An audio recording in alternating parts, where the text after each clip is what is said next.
everyone, today is March 5th, 2024, and it's Cyclic Vomiting Syndrome Awareness Day. It might come as a surprise to some people that this is a condition that we see here at the Melbourne Headache Centre quite regularly, so I thought we would share a little bit about what it is and how we treat it. Cyclic vomiting syndrome, or CVS, is a condition that is categorised by recurrent bouts of nausea and vomiting without the cause being a diagnosable gastrointestinal disorder. It affects both adults and children.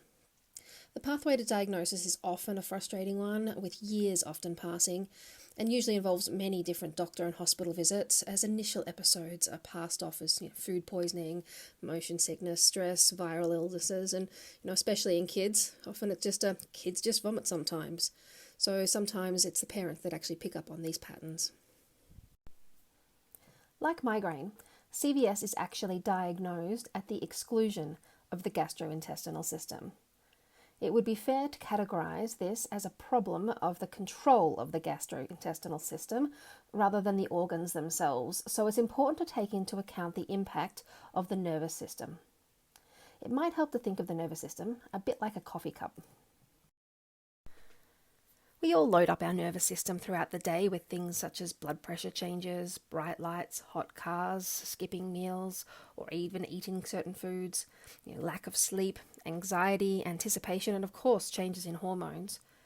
But in some cases of bigger stresses, we can see acute changes in bowel, bladder, and stomach function. It's not unusual before an exam, a job interview, or even a grand final for people to need to go to the toilet over and over again, or to feel nauseous or even vomit. This is a natural response to the anticipation of stress, and it's there to clear the decks. If our ability to deal with regular stressors is impaired, either due to having too many of them or due to an energy deficit, then we can see recurrent episodes even with the most minor of stressors. So what other big stressors might be present? The small muscles under the base of the skull play an important role in how we react to perceived threat, not only by affecting our posture, but also by helping us position our eyes towards the direction of the threat. Changes in these muscles can affect heart rate, blood pressure, respiratory rate, and even gastric function.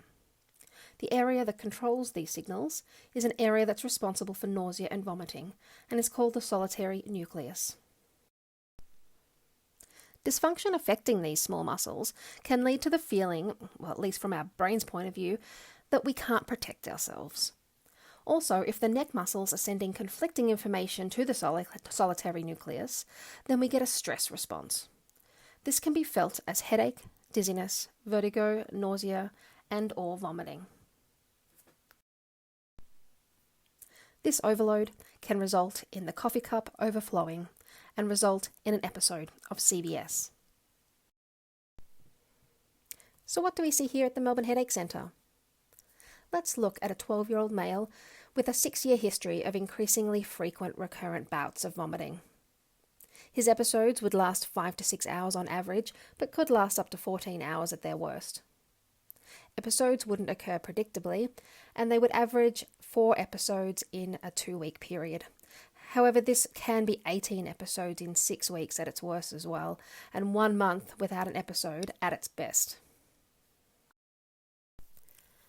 He reported no neck pain, headache, or abdominal pain, no sensitivity to light, sound, or smell, and no vertigo or balance problems. So none of those typical migraine symptoms we sometimes see with CVS patients. Episodes were precipitated by anticipatory anxiety, usually leading up to big events such as birthdays, Christmas Day, school events, but even things such as walking upstairs or getting hot and stuffy, and also going to supermarkets or shopping centres. And it started with dizziness or lightheadedness and pallor. There was also a history of motion sickness, which could also precipitate an attack. He had a 3-hour drive to visit us here at the Melbourne Headache Centre for his initial assessment, and had already had an episode on the way. And when he arrived at our clinic, he still had symptoms including pallor, nausea, and mild dizziness during the assessment. The patient was assessed using the Watson headache approach, which involves strategic palpation of the neck and cervical spine, and he was found to have an abnormality affecting a muscle under the base of the skull, which pulls the second vertebrae, or the C2, to the right. This is a common finding and can be a cause of major stress to the sensitive brain functions and can be a major source of autonomic dysfunction, leading to recurrent symptoms such as nausea and vomiting. In research being conducted here at the Melbourne Headache Centre using a Wii balance board and customised software, we are able to measure the impact this muscle has on standing balance.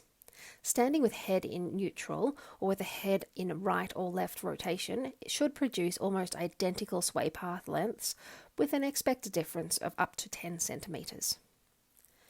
This patient was tested with his eyes closed and he recorded a 49.2 centimetre sway with his head in a neutral position.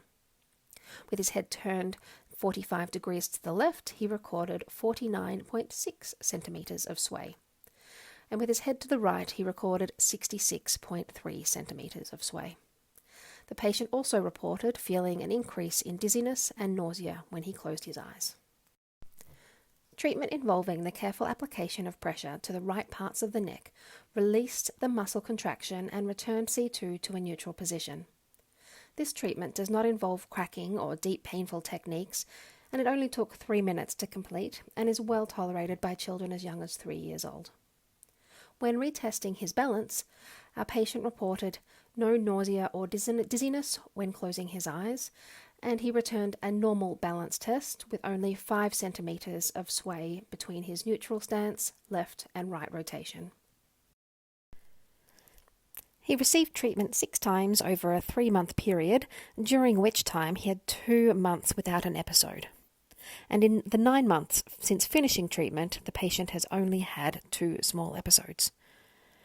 The resolution of symptoms in conjunction with the correction of his muscle spasm and the subsequent improvement in standing balance indicates the presence of a proprioceptive stress that is being actively researched as a leading cause of recurring nausea and vomiting disorders.